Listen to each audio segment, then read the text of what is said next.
So still getting started on this whole channel, and I was trying to think about what it is that comes up a lot in sessions that I do. So kind of what are the things that people often feel or think about what we call like trauma therapy. So one thing that I've noticed I get a lot of is this kind of idea of like what is trauma.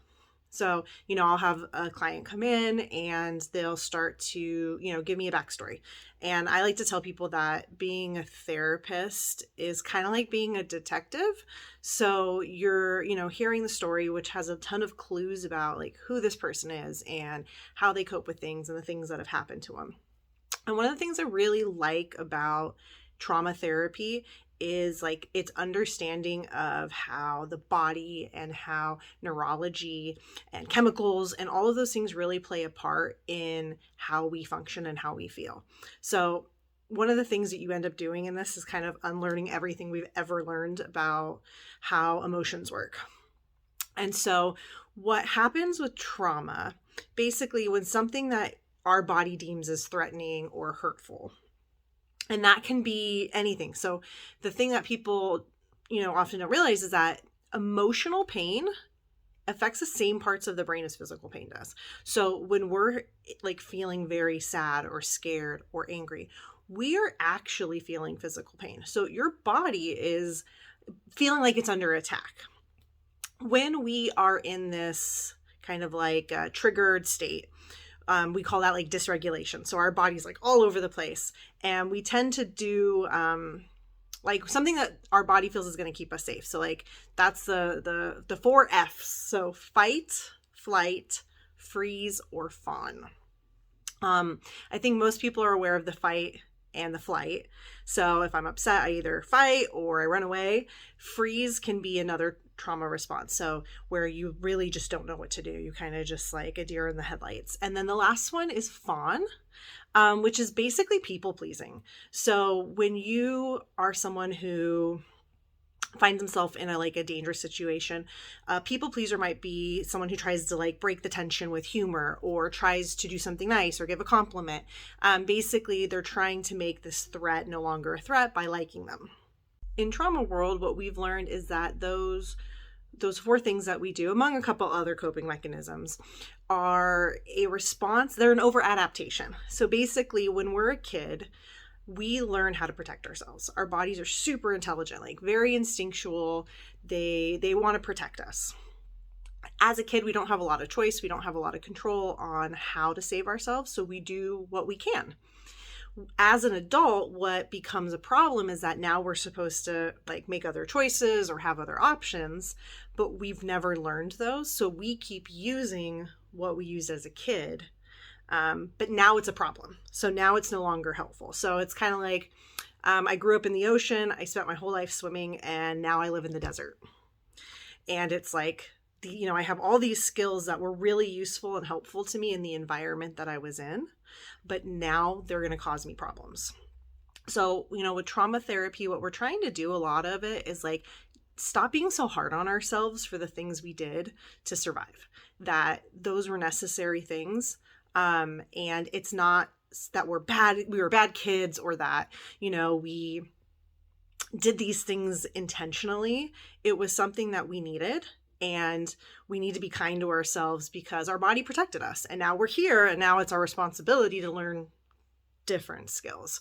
So kind of going back to that original part of how do you, so when someone comes in and they go, you say I've had trauma. How do you know I've had trauma?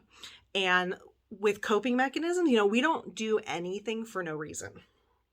So there are clues. So when people come in and they, are someone who utilizes those four F's frequently, they have certain self-esteem issues, they have certain ways of coping with things. Those are typically signs that you've been through trauma. So what I tell people is, you may not know what caused this yet. You may not even believe that anything happened to you. However, you wouldn't be reacting the way that you are if you hadn't had something happen to you. Your body only learns the skills that it needs. If you grow up in a really safe, supportive, loving environment, you won't develop these coping mechanisms because you've never needed them.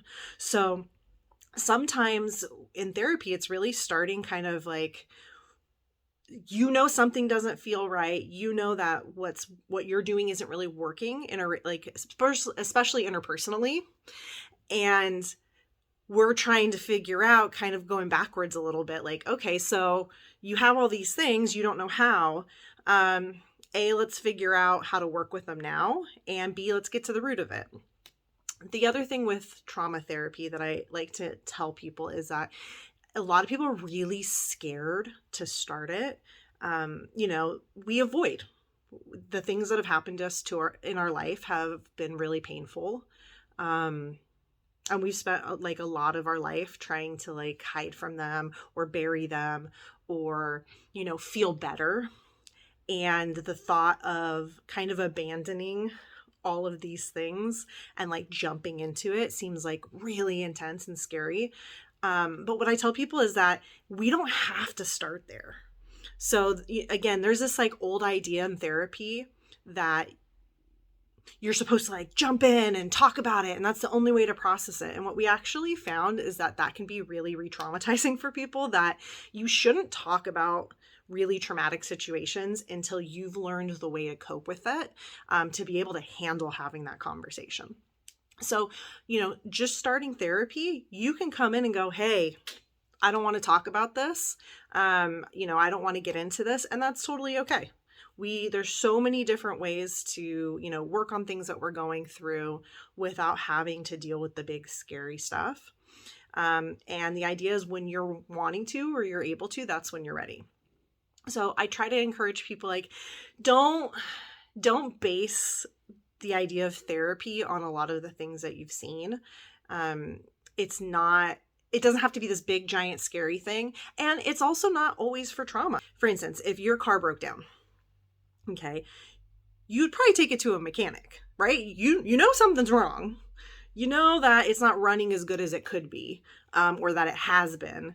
So, and you don't know how to fix it because you're not a mechanic. You would go to a mechanic shop. Honestly, everything in our life that doesn't run well or isn't working or doesn't make sense that we don't know how to fix, we go to someone to help us with it. And my hope is that we can really normalize therapy and getting help, and that it's like not this thing for crazy people, that nothing you do is crazy. Everything you do for a reason. And this is just like an open forum to kind of have like a dialogue and figure it out and learn something from it that's going to enhance your life and help you feel better. That it doesn't have to be this like really scary monster in the room.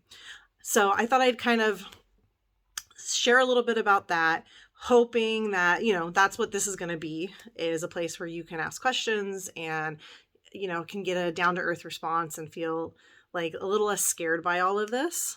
I'm going to try to keep going from here. And for now, I think just bring up some things that I've noticed in therapy, common questions that people have had, and different solutions that I've, come up with through experience and through looking at other experts' stuff, and just kind of see how it goes. So thanks for hanging in there and listening. And if you have any questions, please don't hesitate to ask.